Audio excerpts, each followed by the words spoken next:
अरविंद केजरीवाल को आप सुन रहे थे। बड़ी खबर आपको बता दें कि अपने लोगों को बीजेपी ने पहले ही बता दिया था। ये आरोप अरविंद केजरीवाल लगा रहे हैं। काले धन की सर्जिकल स्ट्राइक पर सवाल केजरीवाल पहले से ही उठाते रहे, पहले दिन से वो सवाल उठा रहे हैं और एक बार फिर प्रेस कॉन्फ्रेंस के माध्यम से उन्होंने मंशा पर सवाल उठाए हैं और आरोप ये लगाए कि अपने लोगों को बीजेपी ने पहले ही इस बात की जानकारी दे दी थी। काले धन की सर्जिकल स्ट्राइक पर यह सवाल है उनका। बैंक्स में डिपॉजिट भारी मात्रा में हो रहा है, आखिर ये किसका पैसा है? जुलाई से सितंबर के बीच की बात की अरविंद केजरीवाल ने इस पर शक पैदा होता है। शक ये कि अपने लोगों को पहले ही बता दिया गया था, ये कह रहे हैं केजरीवाल। तो एक बार फिर प्रधानमंत्री नरेंद्र मोदी के ऊपर भी उंगली उठाई और पहले दिन से जो सवाल उठा रहे थे कि नोट बदलने के नाम पर घोटाला किया जा रहा है, नोटबंदी को लेकर ये घोटाला किया जा रहा है। मंशा पर सरकार के सवाल उठाते हुए भारी मात्रा में जो कैश डिपॉजिट हुआ जुलाई से सितंबर के बीच, उस पर उंगली उठाई है अरविंद केजरीवाल ने और प्रेस कॉन्फ्रेंस के माध्यम से मीडिया के सामने वो ये बातें रख रहे हैं। तस्वीरें इसी प्रेस कॉन्फ्रेंस की हम आपको दिखा रहे हैं। हालांकि कुछ और डिटेलिंग्स जो वीडियो हम आपको दिखा रहे हैं उसके माध्यम से भी रखना चाह रहे हैं अरविंद केजरीवाल। इसमें क्या वो बातें कहते हैं ये महत्वपूर्ण होगा देखना, क्योंकि लगातार एक टसल की स्थिति तो है ही केंद्र सरकार और दिल्ली सरकार के बीच, लेकिन जो भी डिसीजंस हाल फिलहाल सामने आए हैं उसमें एक के बाद एक डिसीजंस पर अरविंद केजरीवाल ने उंगलियां उठाई हैं और काले धन पर जो सर्जिकल स्ट्राइक हुई है उसको लेकर भी सवाल अब उन्होंने उठा दिए हैं, ये कहते हुए कि पहले ही अपने लोगों को बता दिया गया ताकि वो पहले से सतर्क हो जाएं और अपने पैसे को, ब्लैक मनी को व्हाइट कर पाएं। बीजेपी के लोगों को पहले सतर्क कर दिया गया, ये आरोप अरविंद केजरीवाल लगा रहे हैं और सरकार के खिलाफ हमारे पास सबूत है, ये बड़ी बात उन्होंने इस प्रेस कॉन्फ्रेंस में कही है। किस सबूत की बात कर रहे हैं और क्या वो सबूत इस प्रेस कॉन्फ्रेंस में, ये जो वीडियो है जो दिखाने जा रहे हैं अरविंद केजरीवाल, इसके जरिए भी सामने रखेंगे? ये अब से थोड़ी देर में क्लियर हो जाएगा, साफ हो जाएगा, क्योंकि शायद वही वीडियो अभी प्ले होगा। कहा गया है कि हमारे पास सबूत है जो बताता है किस तरीके से नोट बदलने के नाम पर घोटाला किया गया।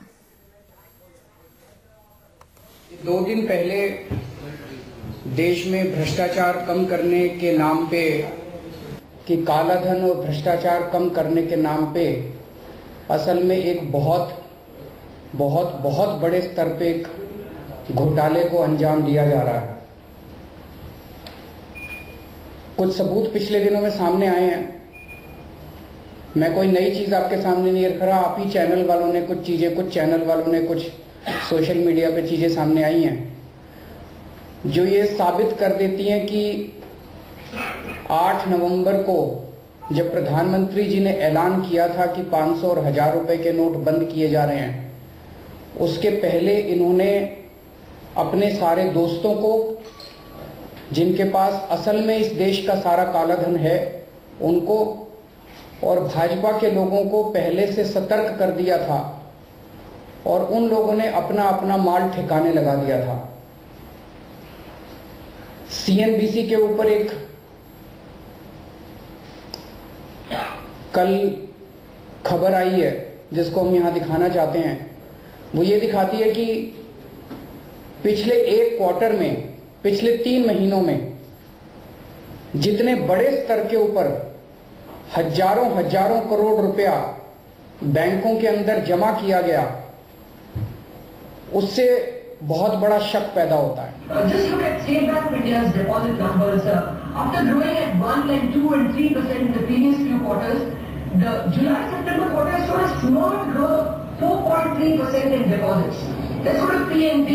PNB showed, okay, year ago quarter was good, but otherwise it's been a 1.6, 0.8, 0.2. Huge, man. But in the July-September quarter, it's a huge 3.8% jump in deposits.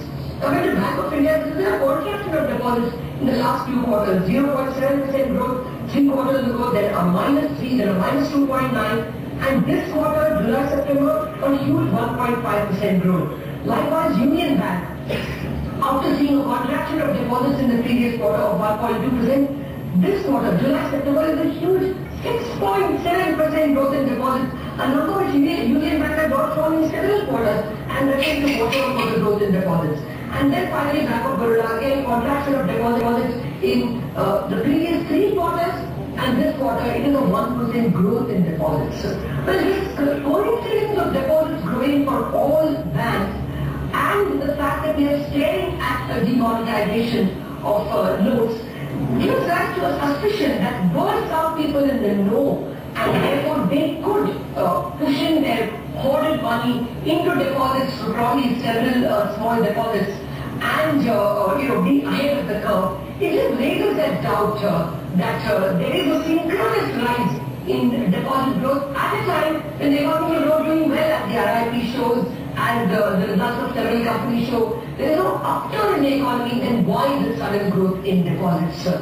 Is it fishy? That's the question we are asking.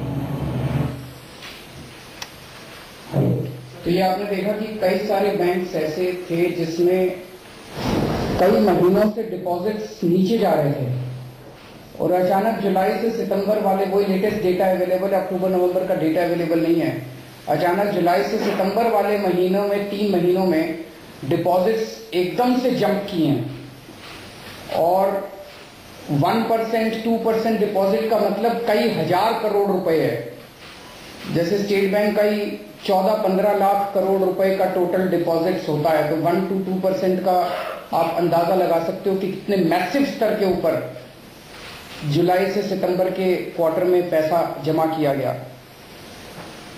ये पैसा किसका पैसा था? एक मन में ये doubt हो सकता है कि जुलाई से सितंबर वाला वही क्वार्टर था जिसमें इनकम डिक्लेरेशन स्कीम आई थी। इसको आप कंफ्यूज मत कीजिएगा। कुछ लोगों से जब मैंने सुबह बात की, उन्होंने कहा जी वो पैसा जमा हुआ था, इस वजह से स्पाइक आया है। वो पैसा डिपॉजिट्स में नहीं आता, वो पैसा सीधे गवर्नमेंट ट्रेजरी में जाता है। तो जो ये पैसा आया, ये केवल और केवल डिपॉजिट्स था, इंडिविजुअल्स का, प्राइवेट इंडिविजुअल्स का डिपॉजिट था। It was not a part of IDs. ये पैसा किसका पैसा था? सरकार ने अपने लोगों को, अपने दोस्तों को, भाजपा वालों को पहले से बता दिया था, ये साबित करता है। दूसरा, संजीव कंबोज जो भारतीय जनता पार्टी के पंजाब यूनिट के लीगल अफेयर सेल के अध्यक्ष हैं,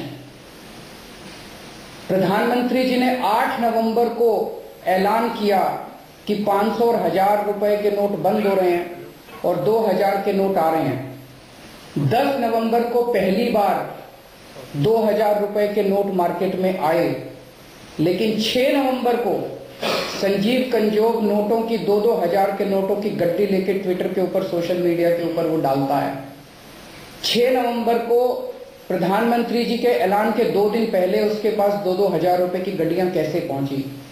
इसके मतलब सीधा है कि जो इनके अपने दोस्त थे, जो भारतीय जनता पार्टी के लोग थे, उनका सारा पैसा ठिकाने लगा दिया गया और इस देश के लोगों को अब तंग किया जा रहा है।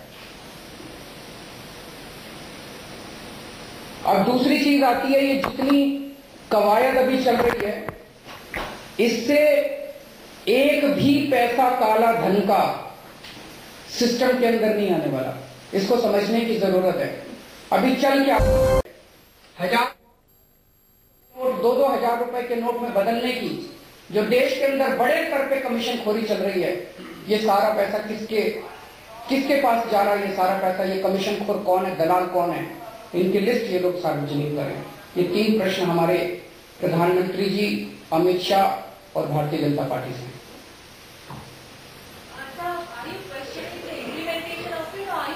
We are questioning the intent also. नीयत खराब की उन लोगों की। सीधा सी बात है, 500 और 1000 रुपए के नोट हटा के 2000 रुपए के नोट लाने में तो नीयत ही खराब है। और ये इम्प्लीमेंटेशन जानबूझ के क्राइसिस क्रिएट किया गया है ताकि लोग दौड़े दौड़े इनके दलालों के पास पहुंचे। आज एटीएम के अंदर पैसा नहीं आ रहा, ये तो